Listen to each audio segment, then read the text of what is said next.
Hello, woodworking enthusiasts. We're finishing up a dining room table we've been building for a while.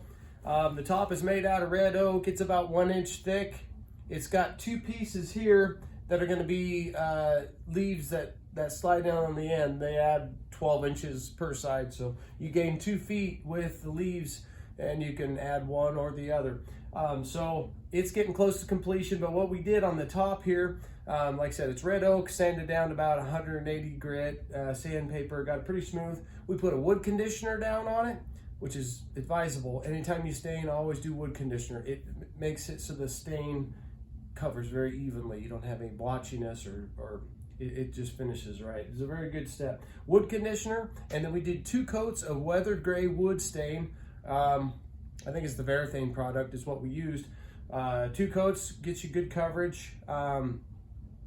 It definitely takes some of the brown out. There's still a little bit of brown visible in that. After we did 2 coats of the weathered gray wood stain, we ended up putting a product called whitewash pickling, Minwax product, I believe. Whitewash pickling on the wood. I've seen this. If you read this, it says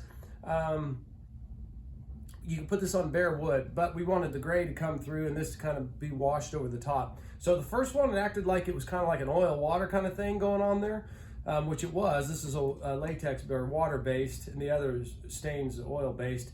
It did have that. It took it pretty well, but the second coat is definitely filled it, made it look a little bit better, a little bit more consistent to that white pattern. When you put this stuff on, you've got to wipe it off very quickly. It says in here, get it wiped off within 3 minutes. If you were to do this whole top, you wouldn't be able to get it all wiped off, and it sticks and it shows where it's stuck. It's not good. I think the only way to salvage that would be put more on. But so do it in small stretches. I did like a small stretch here in the middle. I did that. And you're like wiping it on, and immediately when you just wipe right off, and it works fine. It gets it right off. The paper towels work good to do that with, and then do small sections as you go. So that's how we did that. And we're going to do the base. The base is poplar, and we're going to paint it today, and then we will start working on getting the urethane on the top of this. I use a General Finishes urethane. It works good. I put about 8 coats on tabletops because it gives it a good tough finish that'll last for decades, is the hope. So that's the next step on this, and we'll see how that looks. The urethane is not a real high shine, but it should highlight just everything you have.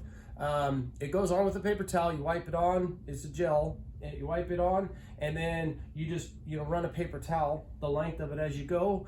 It cleans up really nice, levels really well, and then if you sand between coats with, now don't get rough on the sandpaper. You got to do like an 800 grit sandpaper. Minimum, lowest number would be 400. You want to just skim this off, and you can take a wet paper towel to get the dust off from that sanding, or like mineral spirits. You can do a little of that. That stuff will evaporate, and go back on with your second coat.